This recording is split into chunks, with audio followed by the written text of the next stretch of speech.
నమస్కారం అండి. Welcome to future fortune channel.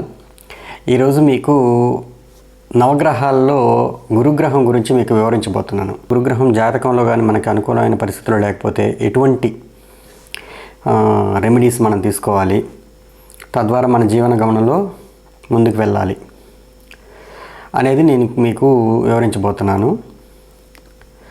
ముఖ్యంగా గురువు అనగానే మనకి ఫస్ట్ గుర్తుకొచ్చేది చాలా డెఫినేషన్స్ వినుంటాం మనం. గు అంటే చీకటని, రు అంటే వెలుతురని.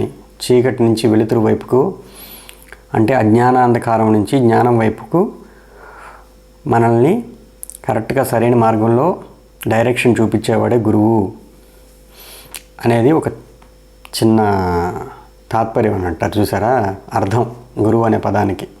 గు అంటే చీకటి అని. ఇలా మనకి చాలా సరే అవన్నీ మనకి తెలుసుకున్నా తెలుసుకోకపోయినా మన జీవితంలో, నిత్య జీవితంలో మనం ఏ విధంగా గురువుల్ని గుర్తించగలం అనేది మనం చిన్నప్పటి నుంచి చూస్తే జనరల్గా ఫస్ట్ మనకి గురువులు అనగానే ఫస్ట్ ఆశ్రమాల్లో ఉన్న గురువులు గుర్తుకొస్తారు. ఆశ్రమం కట్టుకొని దూరంగా, ఊరికి దూరంగా ఉండే వ్యక్తులు. తర్వాత మనకంటే మా యొక్క ఏజ్, మా యొక్క జనరేషన్ వరకు నాకు తెలిసినంత వరకు గురువులు అని అంటే జనరల్గా ఊరికి చివర కానీ లేదా ఎక్కడైనా దూరంగా అడవుల్లో కానీ ఆశ్రమం కట్టుకొని ఆయన పాటికి ఆయన జీవనం సాగించేవాడు. మనం అనుకోవడం, మనం పుస్తకాల్లో చదవడం కూడా ఆ మునుల దగ్గరికి వెళ్ళి రాజులు విద్యను అభ్యసించేవాళ్ళు. వాళ్ళు జ్ఞాన భాండాగారాలు, అంటే వాళ్ళ దగ్గర నాలెడ్జ్ అంతా నేర్చుకొని ఆ తర్వాత వీళ్ళు రాజ్యాన్ని పాలించేవాళ్ళు. అట్లా గురువులు మార్గదర్శకులు అయ్యారనమాట. ప్రతి ఒక్క రాజు వెనకాల ఒక గురువు ఉంటాడు, రాజగురువు అని అంటారు. సో అట్లాగా గురువు యొక్క డైరెక్షన్లో ప్రతిదీ జరగద్దు జీవితంలో. జనరల్గా ఎంత పెద్ద రాజు అయినా కూడా ఎవరో ఒక గురువుని ఆశ్రయించక తప్పదు. అంటే జ్ఞానానికి అంత విలువ ఇచ్చున్నారు మన సమాజంలో. జ్ఞానం అనేది అద్భుతమైన వరం. ఒక మనిషి జాతకంలో జ్ఞానం ఏ విషయంలో ఎక్కువగా ఉంటుంది, అతనికి ఆల్రెడీ బై బర్త్ ఏ విషయంలో అతనికి జ్ఞానవంతుడై ఉంటాడు. ఈజీగా అతనికి ఆ విషయంలో ఆ భావం, ఏ భావంలో ఉంటే ఆ భావం యొక్క విషయాల్లో ఇతనికి జ్ఞానం అనేది తవ్వే కొద్దీ వస్తుంటుంది, ఈజీగా తెలిసిపోతుంటుంది. అతనికి ఆల్రెడీ పుట్టుంటాడు ఆ ఒక డివైన్ బ్లెస్సింగ్స్తోనే. అయితే మనకి ఈ జూపిటర్ అనేది జనరల్గా మనకు తెలుగులో గురుగ్రహం, తర్వాత అతిపెద్ద గ్రహం, సౌర వ్యవస్థలో అతిపెద్ద గ్రహం అని అంటారు. దీనికి 16 ఉపగ్రహాలు ఉన్నాయంటారు. అంటే 16 చంద్రులు. మనకి భూమికి ఒక చంద్రుడు ఉన్నట్టు గురువుకి 16 ఉన్నాయని చెప్తారు. సరే, 16 సంఖ్య కరెక్ట్గా ఐడియా లేదు కానీ ఎక్కువ ఉపగ్రహాలు ఉన్నాయన్నమాట. దానివల్ల అట్రాక్షన్ పవర్, గురుత్వాకర్షణ శక్తి ఎక్కువ. దాన్ని బట్టి మనం అర్థం చేసుకోవడం. అలాగే ఈ జూపిటర్ ఎక్కడ ఉంటే అక్కడ గ్రావిటీ ఎక్కువగా ఉంటుంది చార్ట్లో. అంటే మీకు 1వ భావంలోనే ఉన్నాడు అనుకోండి, అతన్ని చూడంగానే మనకి ఒక రకమైన ఆకర్షణ, ఏ విధమైన ఆకర్షణ అయినా కావచ్చు. అతని జ్ఞానానికి కావచ్చు, అతని పర్సనాలిటీ కావచ్చు, లేదు అతని యొక్క వే ఆఫ్ స్పీకింగ్ కావచ్చు, ఏదైనా కావచ్చు. మొత్తానికి ఏదైనా కానీ మనం కనిపెట్టేయచ్చు అక్కడ అతనిలో ఆకర్షణ అనేది ఉంది అనేది. అయితే గురువు సహజంగా మీకు ఏ ప్లానెట్ అయినా కూడా నేను 3 రకాలుగా ఆవిష్కరిస్తానండి. జనరల్గా ఏంటంటే ఫిజికల్గా, అంటే శారీరక పరంగా గురువు మన శరీరంలో ఏ భాగాలకి ఎక్కువగా ప్రాతినిధ్యం వహిస్తాడు. గురువు మనకి మామూలుగా కాలపురుషుడి చక్రంలో ధనస్సు, మీనం ఈ 2 రాశులకి అధిపతి. ఈ 2 రాశులు కాలపురుషుడి చక్రంలో ధనస్సు వచ్చి తొడలు, పిరుదులు. సో ధనస్సు వచ్చి తొడలు, పిరుదులు. మీనం వచ్చి పాదాలు. అందుకే గురుచరణములు చాలా పూజనీయము అని అంటారు. ఎందుకంటే ఆయన పవర్ అంతా కూడా, ఆయన ధ్యాన శక్తి అంతా కూడా కాళ్ళ నుండి ప్రవహిస్తుంటుందంట. అందువల్ల గురువు యొక్క పాదాలకి నమస్కారం చేయమంటారు. మనలో కూడా ఆ కాస్మిక్ ఎనర్జీ ఫ్లో అయ్యి మనకున్న నెగిటివిటీని పోగొడుతుందన్నమాట. అందుకని చాలామందికి నేను చెప్పడం ఏంటంటే, మామూలుగా గురుగ్రహం బాగలేదు, గురు దశలో గోచారంలో గురువు బాగలేడండి అన్నప్పుడు ఎవరైనా మంచి గురువు ఉంటే వాళ్ళ పాదాలకు నమస్కారం చేసుకొని వాళ్ళ బ్లెస్సింగ్స్ తీసుకోవాలి. సరే, తర్వాత మీకు ముఖ్యంగా ఈ గురువు గురించి చెప్పే విషయంలో శారీరకంగా చూస్తే ధనస్సులో తొడలు, పిరుదులు వచ్చాయి, మీనం వచ్చి పాదములు. ఒక ఫేస్ వరకు ఈ పార్ట్లో చూస్తే ముక్కుకి గురువు గ్రహంగా ప్రాతినిధ్యం వహిస్తాడు. అంటే ముక్కు పొడుగ్గా ఉండే వాళ్ళకి గురువు బాగుండొచ్చు. లేదు గురువు మంచి ప్రామినెంట్ పొజిషన్లో కేంద్రాల్లో ఉండి ఉండొచ్చు. అలాంటి వాళ్ళకి గురువు అంటే ముక్కు కొంచెం పొడుగ్గా ఉంటుంది అని అంటారు. ఇది కొంచెం రీసెర్చ్ చేశాను కానీ కొంతమందికి అవుతుంది, కొంతమంది టాలీ కాలేదు. కానీ కేంద్రాల్లో ఉన్న వాళ్ళకి అయింది కొంతవరకు. తర్వాత మనకి శరీరంలో ఇంటర్నల్గా ఆర్గాన్స్ చూస్తే లివర్ అతిపెద్ద ఆర్గాను, అలాగే జూపిటర్ కూడా దాన్ని రూల్ చేస్తాడు. అందువల్ల లివర్ రిలేటెడ్ ప్రాబ్లమ్స్ అన్నీ వచ్చినా, లివర్ రిలేటెడ్ ప్రాబ్లమ్స్ అంటే మీకు పైత్యం చేస్తుంది అంటారు, పచ్చకామెర్లు అంటారు, అలాగా ఏదైనా కానీ లివర్ రిలేటెడ్ ప్రాబ్లమ్స్ వస్తే అది జూపిటర్ వల్లే వస్తుంది. సో జూపిటర్ చార్ట్లో బాగలేడంటే ఈ పార్ట్స్లో మనకి ప్రాబ్లమ్స్ ఉంటాయి. బాగున్నాడు అని అంటే అవి పుష్టిగా ఉంటాయి, పాదాలు కండబెట్టి ఉంటాయి, తొడలు కండబెట్టి ఉంటాయి, బలంగా ఉంటాయి. సో ఇట్లా మనం అంటే గెస్ చేయొచ్చు ఈజీగా. ముక్కు బాగా షార్ప్గా ఉంటుంది, ఉన్నా కూడా షైనింగ్గా ఉంటుంది ముక్కు కలగా, అలాగా తీర్చిదిద్దినట్టు. సో ఇట్లా మనం కనిపెట్టవచ్చు అనమాట శారీరక పరంగా. చాలామందికి స్టౌట్ పర్సనాలిటీస్ ఇస్తాడు గురువు బాగుంటే, అంటే బాగా దిట్టంగా కండబట్టిన శరీరం అంటారు చూసారు, అలాగా. లార్జ్ కొంతమంది గురువు ఒకవేళ ఇంకా ఎక్స్పాన్షన్ ఇస్తాడు, బాగా లావు బాణపొట్ట అంటారు చూసారా, కొంత పెద్ద అయిన తర్వాత వచ్చేస్తుంది ఆటోమేటిక్గా. అదే సింహంలో గురువు ఉంటే, సింహంలో గురువు అని అంటే జనరల్గా మీకు కాలపురుషుడి చక్రంలో పొట్ట ప్రాంతాన్ని, స్టమక్ ఏరియాని గురువు అదే సింహం రూల్ చేస్తుంది. దాంట్లో గురువు ఉన్నాడంటే ఆ ఏరియా వచ్చి మనకి ఎన్లార్జ్ అవుతుంది. గురువు అంటే జనరల్గా ప్లానెట్ ఆఫ్ ఎక్స్పాన్షన్ కాబట్టి. సో మామూలుగా ఈ ఫిజికల్ ఆస్పెక్ట్స్లో ఇట్లా మనం కనిపెట్టేయచ్చు అనమాట. ఏ విధంగా మనం ఒక వ్యక్తిని చూడంగానే ఇతని గురువు డామినేటెడ్ పర్సనా, లేదా గురువు బాగున్నాడు లేదా చార్ట్లు అనేది ఈ విధంగా అతని ఫిజికల్ ఆస్పెక్ట్స్ని బట్టి కొంచెం మనం గెస్ చేసేయచ్చు. మెంటాలిటీ పరంగా మనకి గురువు ఏ విధంగా మనల్ని రూల్ చేస్తాడు అంటే మన యొక్క వ్యక్తిత్వ నిర్మాణంలో ప్రతి గ్రహానికి ఒక్కొక్క పార్ట్ ఉంటుందన్నమాట. అట్లాగా వ్యక్తిత్వ నిర్మాణంలో గురువు యొక్క పార్ట్ ఏంటంటే జ్ఞానం. ఇతను ఎంత మాత్రం ఒక విషయంలో నేర్పరి, జ్ఞానవంతుడు, ఆచితూచి వేస్తాడు అడుగులు, కరెక్ట్గా గైడెన్స్ ఇవ్వగలడు ఈ విషయంలో అనేది మనం చార్ట్లో గురువు ఉన్న భావాన్ని బట్టి మనం చెప్పేయచ్చు. ఇప్పుడు గురువు లగ్నంలో ఉన్నాడు అనుకోండి, అతనికి శరీరం గురించి, వ్యక్తిత్వ నిర్మాణం గురించి, ఎవరైనా క్యారెక్టర్ అనాలిసిస్ గురించి ఆ నాలెడ్జ్ అనేది ఈజీగా అతనికి అవైలబిలిటీ అవుతుంది ఈ జన్మలో. అలాగే అతను కూడా ఆటోమేటిక్గా ఆ విషయాల పట్ల బాగా అవగాహన ఉంటుంది, ఎవరికైనా డైరెక్షన్ కూడా ఇవ్వగలడు. తర్వాత అతని అంటే గురువు నేచురల్ కాలపురుషుడి చక్రంలో 9వ ఇంటికి అధిపతి కదా, 12వ ఇంటికి అధిపతి కదా. 9వ ఇంటి అంటే భాగ్యాధిపతి. మీ యొక్క భాగ్యం అనేది మీ యొక్క శరీర నిర్మాణంలోనే ఉంది. మీ క్యారెక్టర్ నిర్మాణం అంటే వ్యక్తిత్వ యొక్క నిర్మాణంలోనే ఉందన్నమాట. మీరు రోజు రోజుకి మీ యొక్క క్యారెక్టర్ని కావచ్చు ఇంప్రూవ్మెంట్ చేసుకోవడం కావచ్చు, నిజాయితీపరుడుగా ఉండడం కావచ్చు, లేదు కరెక్ట్గా మంచి ఫుడ్, సాత్విక ఫుడ్ తీసుకోవడం కావచ్చు, ఇటువంటివి చేస్తూ ఉంటే మీకు ఆటోమేటిక్గా లగ్నంలో ఉన్న గురువు యొక్క బలం పెరుగుతుంది. మామూలుగానే లగ్నంలో గురువు అంటే బ్లెస్సింగ్ అంతే. ఎందుకని అంటారంటే ఇందుకే వాళ్ళకి ఆటోమేటిక్గా వాళ్ళకి వ్యక్తిత్వం అనేది చాలా బాగుంటుంది. గురువు అనేవాళ్ళు ఎక్కువగా ఎదుటి వ్యక్తి యొక్క బాగోగులే ఎక్కువగా ఆలోచిస్తారు. బాగోగులు అని అంటే వాళ్ళ యొక్క జీవన ప్రమాణాలు మెరుగుపరిచే దాంట్లో చాలా వరకు వీళ్ళకి ఇంట్రెస్ట్ ఉంటుంది.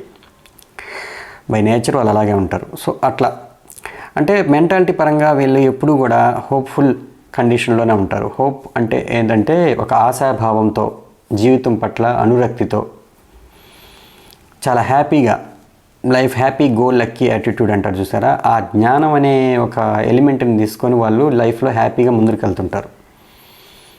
ఎందుకంత హ్యాపీగా ఉన్నాడో అతనికి తెలియదు. ఎందుకనంటే అతనికి ఆ నాలెడ్జ్ ఉంది కాబట్టి అతనికి ఇంటర్నల్గా అతను ఫీల్ అవుతాడు. జ్ఞానాన్ని ఓన్లీ మాటల ద్వారా వ్యక్తం చేయగలం, కొంత జ్ఞానాన్ని మనం ఎక్స్ప్రెస్ చేయలేం. ఓన్లీ త్రూ ఫేస్ కానీ త్రూ మన బిహేవియర్లో కానీ అది ప్రస్ఫుటంగా ప్రకటితమవుతుంది అన్నమాట.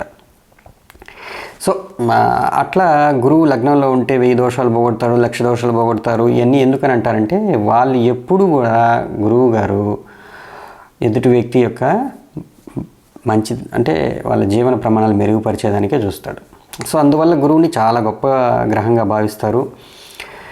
సో గురువు శుక్రుడు వీళ్ళిద్దరూ ప్యూర్లీ మంచి బెనిఫిక్స్ అని అంటారు. శుక్రుడు ఒక రకంగా బెనిఫిక్, గురువు ఒక రకంగా బెనిఫిక్.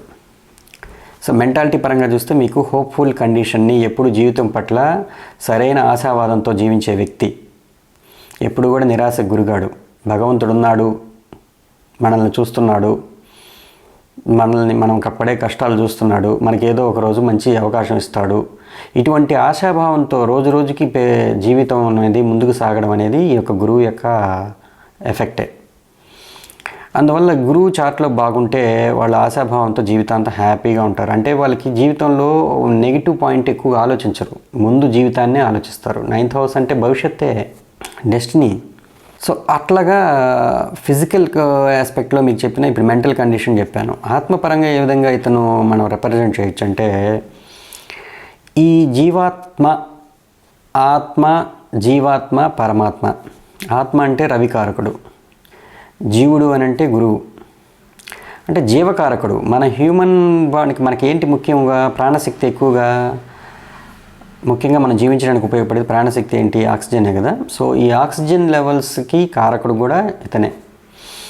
బాడీలో సరిగ్గా ఆక్సిజన్ కండిషన్ అంటే పీల్చే శక్తి, అది పీల్చుకున్న తర్వాత మనకి బాడీ అంతా కరెక్ట్గా పంపింగ్ అవుతుందా లేదా అనేది ఈ గురువు బాగుంటే చార్ట్లో ఈజీగా అవుతుంది. అందుకే గురువుకి రావి చెట్టుని రిప్రజెంట్ చేశారు. అంటే రావి చెట్టుకి 24 hours ప్రాణశక్తిని విడుదల చేసే ఒక చెట్టు, అద్భుతమైన వృక్షం. అందువల్లే దాన్ని గురువుకి రిప్రజెంట్గా చేశారు కారకత్వాల్లో. అంటే వృక్ష జాతిలో రావి చెట్టుని గురుగ్రహానికి సింబాలిక్గా తీసుకున్నారు. అయితే మనకి ఈ గురుగ్రహం యొక్క చెట్టు ఇది చెప్పాను. ధాన్యం చూస్తే శనగలు, అంటే ఎల్లో కలర్లో ఉంటాయి. 3 శనగలైనా పర్వాలేదు, కానీ ఎల్లో కలర్లో ఉంటే చాలా మంచిది అని అంటారు. అంటే గురువు బాగలేకపోతే దానం చేయడం, ఇవన్నీ మీకు లాస్ట్లో చెప్తాను. ఈ ఆత్మపరంగా ఏ విధంగా రిప్రజెంట్ చేస్తాడు అని అంటే, మనలో ఒక రకమైన ఒక వృద్ధి, ధీశక్తి అని అంటారు జనరల్గా. ఈ ధీశక్తిని పెంపొందింపజేసేది ఈ గురుగ్రహమే. ధీశక్తి అని అంటే మనలో ఒక ఇన్స్టాలేషన్ అంటారు చూసారా, ఒక ప్రస్ఫుటంగా మనం అంటే మనకు ఒక అవగాహన, మన గురించి, మన యొక్క నాలెడ్జ్ గురించి ఒక అవగాహన, మన ఆత్మ గురించి ఎంతవరకు మీకు ఆ అవగాహన ఉంది అనేది, ఆ నాలెడ్జ్ ఉందనేది గురువే రిప్రజెంట్ చేస్తాడు. అంటే ఆత్మని గుర్తించే పరిణామ క్రమంలో, మీరు దేహం కాదు ఆత్మగా గుర్తించబడే పరిణామ క్రమంలో మీకు గురువు ఎంతవరకు సహాయపడతాడు అనేది మాత్రం మీ చార్ట్లో తెలుస్తుంది. గురువు బాగున్నాడంటే మీరు ఆత్మను అన్వేషించే మార్గంలో మీరు సక్సెస్ సాధించే దాంట్లో ఎంతవరకు తొందరగా ఈ జన్మలో అవుతారనేది గురువుని బట్టి చెప్పేయచ్చు. తర్వాత ఈ గురువు జనరల్గా మనకి ఏ విధమైన ఫలితాలు ఇస్తాడు అనే పాయింట్లో మీకు జనరల్గా కారకత్వాలు చూస్తే 2వ ఇంటికి, 5వ ఇంటికి, 9వ ఇంటికి, 11వ ఇంటికి, ఈ 4 ఇళ్ళకి కారకత్వం ఆయనే. అంటే ముఖ్యమైన జీవితంలో మనకు ముఖ్యమైన హౌసెస్ ఇవి. అంటే మన కుటుంబం, ధననేత్ర కుటుంబ వాక్కు స్థానం 2వ ఇల్లు, ఫుడ్ 2వ ఇల్లే. 5వ ఇల్లు సంతానం, చాలా ముఖ్యమైన ఘట్టం మానవ జీవితంలో. సంతానం పుట్టిన తర్వాత గురువు 5వ ఇంటికి ఏ విధమైన కారకత్వం ఇస్తాడంటే మేధాశక్తి, ఇంటెలిజెన్స్. సంతానం పుట్టే వరకు ఒక రకమైన ఇంటెలిజెన్స్ ఉంటుంది. సంతానం పుట్టిన తర్వాత గురువుకి ప్యూర్లీ ఇంటెలిజెన్స్ పెరుగుతా పోద్ది.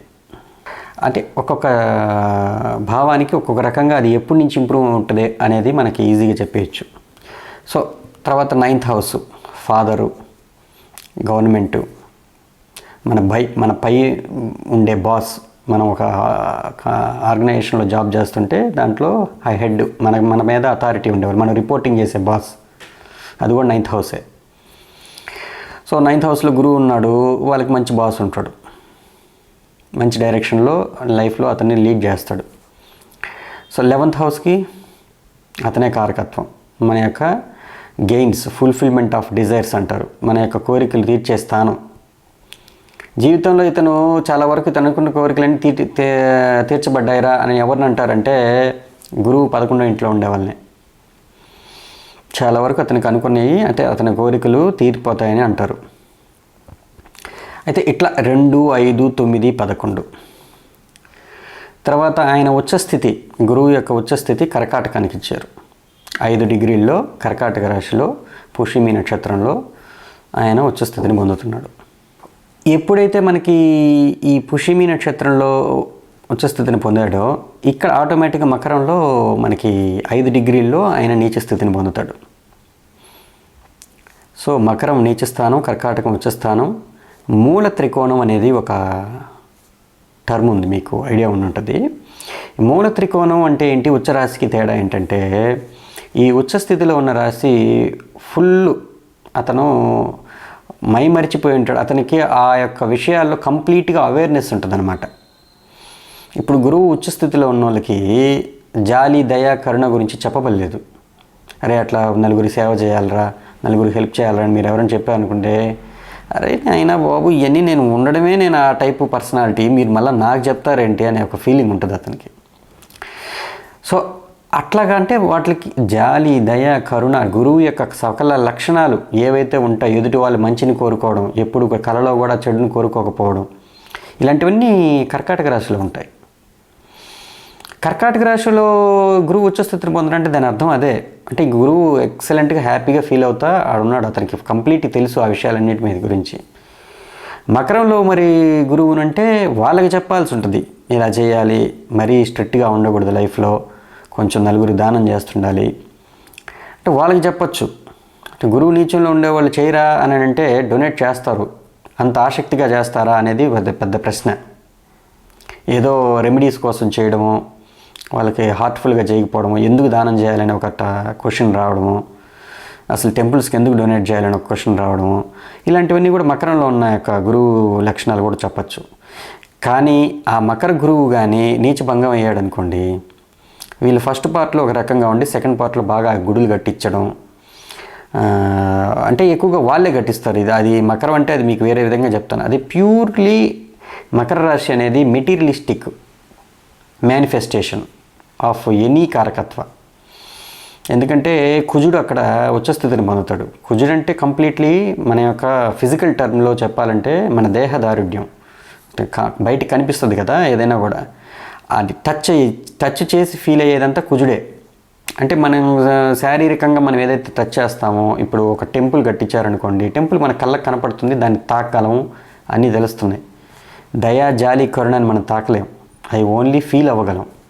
అదంతా కర్కాటక రాశి. మకర రాశి ఓన్లీ ఫీల్ అయ్యే కాకుండా ఓన్లీ టచ్తో ఇది చేసేవన్నమాట. సో అందుకే మకరంలో గురువు ఉన్న వాళ్ళు చాలామంది గుడులు కట్టించే దాంట్లో కానీ కొంతమంది ఉంటారు, గుడులకి ధర్మకర్తలుగా కూడా ఉంటారు వెరైటీగా, but they are not feeling in heart అనమాట.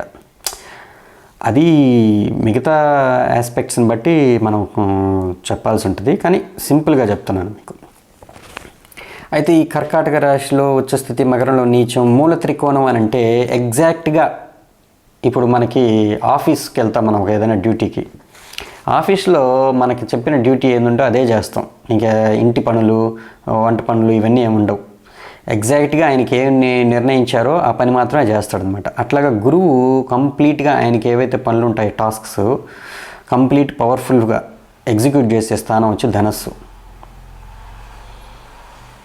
ఓకే, మీనం వచ్చి నేచురల్గా 12వ ఇల్లు. 12వ ఇల్లు అంటే మీకు కంప్లీట్గా లాసెస్ అని అంటారు. ఏంది లాస్ అయ్యేది? మీ వ్యక్తిత్వం యొక్క లాస్.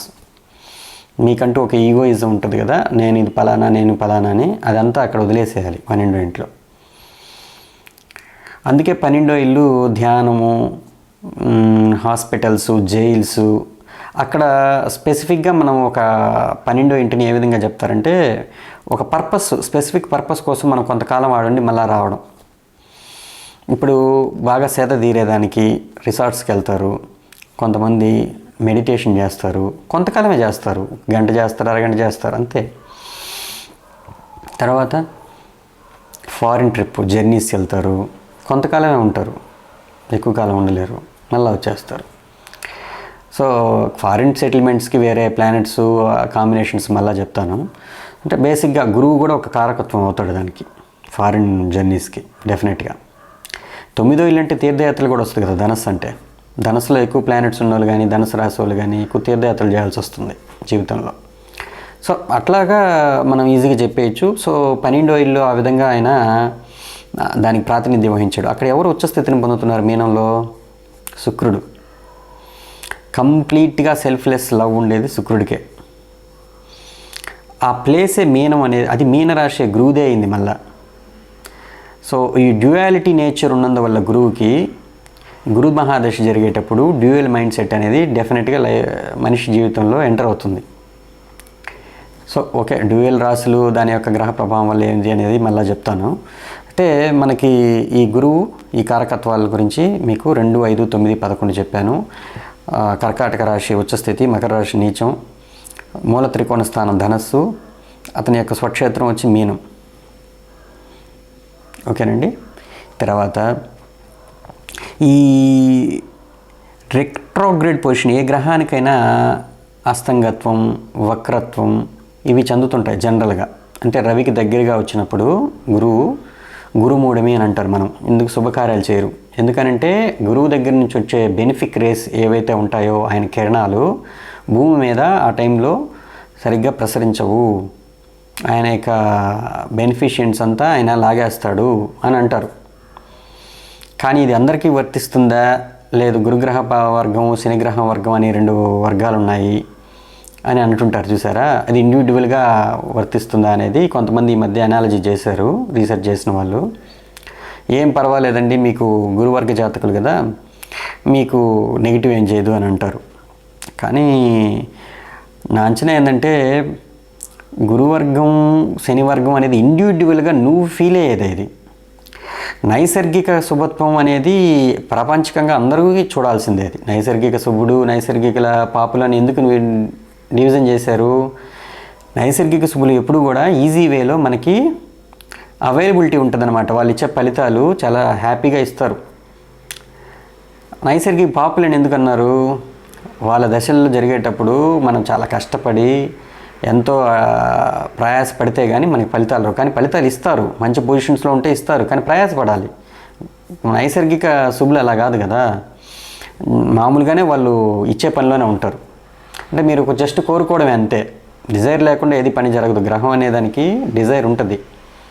మనకి ఎలాగ డిజైర్ ఉంటుందో, ఇప్పుడు ఏదైనా గ్రహం యాక్టివేట్ అవ్వాలంటే అది దానికి సంబంధించిన డిజైర్ మనం కోరుకోవాలి.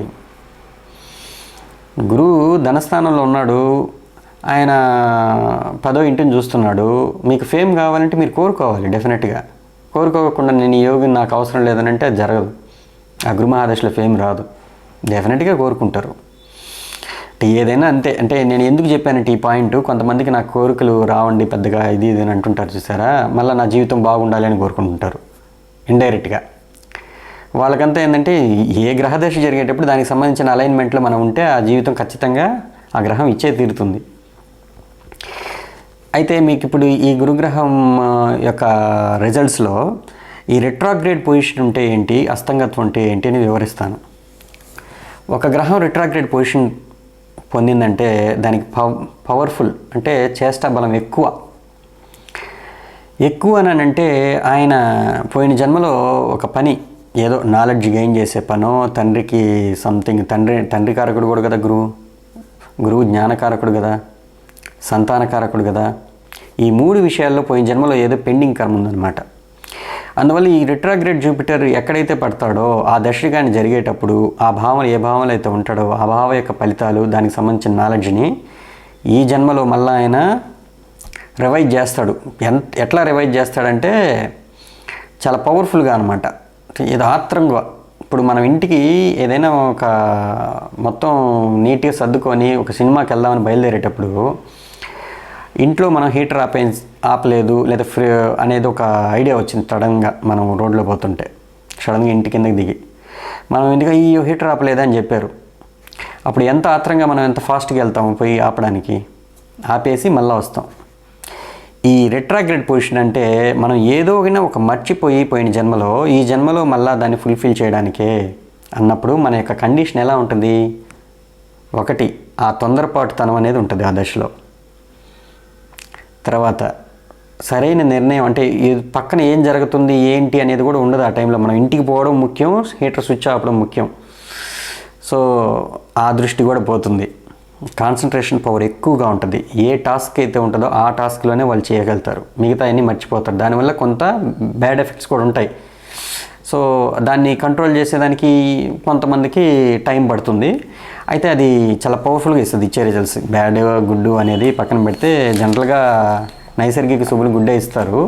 కానీ లగ్నం చెప్పాను కదా, ఇండివిజువల్గా శని లగ్నం గురువు లగ్నం అని, విషయంలో మారిపోతాయి ఫలితాలు. అయితే అది రిట్రాగ్రేడ్ పొజిషన్ అంటే ప్లానెట్ అంత పవర్ఫుల్ ఎందుకు ఉంటుందంటే మీకు చెప్పిన ఎగ్జాంపుల్ని బట్టి మీరు అర్థం చేసుకోండి.